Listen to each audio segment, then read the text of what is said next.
Welcome back, everyone. I am finally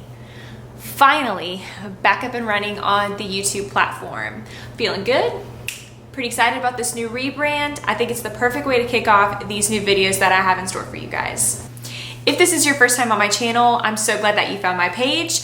Before you go, be sure to hit the little subscribe button and the bell so you're notified anytime I post a new video. I'm a hoot. You're not gonna wanna miss them. With all that being said, I'm Victoria McEwen, and let's kick off this week's video.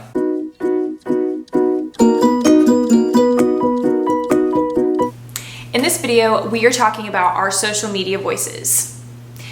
You might be sitting there thinking, our what? You heard me right, our social media voices. 86% of consumers are looking for authenticity in the products that they consume. That's a large majority of the population. That leaves only, 14% of people that either just don't care or prefer brand ads. No, let's be real. That 14% are probably the people that created those brand ads. And out of that 86%, 70% of those people were able to tell the difference between a consumer-created ad and a brand-created ad.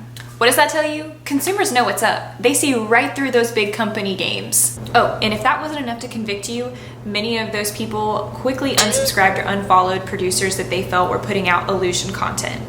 Consumers don't want a fake social media voice. So we're back at that phrase again. But what is a social media voice? Do you remember as a kid hearing the phenomenon of the phone voice? That weird, high-pitched, squeaky voice that came out whenever you were talking on the phone to a stranger, someone that you didn't know very well.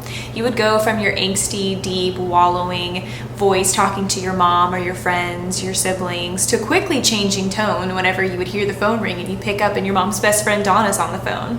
This can be a hard thing to balance when you are in a business profession like sales. You want to have a genuine approach when promoting your services and products and goods. And that can be especially hard when you're a newbie. I mean, the minute you're hired, they're telling you to get out there, tell your friends and family, go door knocking on strangers' houses, plaster yourself all over social media, make your mark. But what will be your mark? How will you mark yourself? Will you market yourself as being the ever peppy, ever positive, everything in life is always wonderful, luxury living business person? Or will you be relatable, approachable, a resource, authentic? The National Association of Realtors notes that 39% of clients get their agent referrals from friends and family. Okay, that makes sense. 24% of those clients hired agents that they had past experience with. Okay, another statistic that makes sense, but that leaves 37% of the population left to have a blank slate when they're looking for a realtor to represent them. Where do you think they're gonna go first? The easily accessible World Wide Web. Those 3 W's are always such a tongue twister for me. I'm actually shocked I got that on the first try.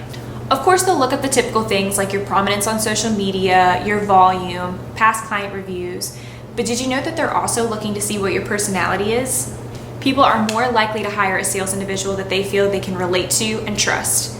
I mean, think about it. Big companies even do that with interviewees. They'll ask for a social media handle, go check out their pages, see if what they put out there represents what they feel like would be a good representation of the company.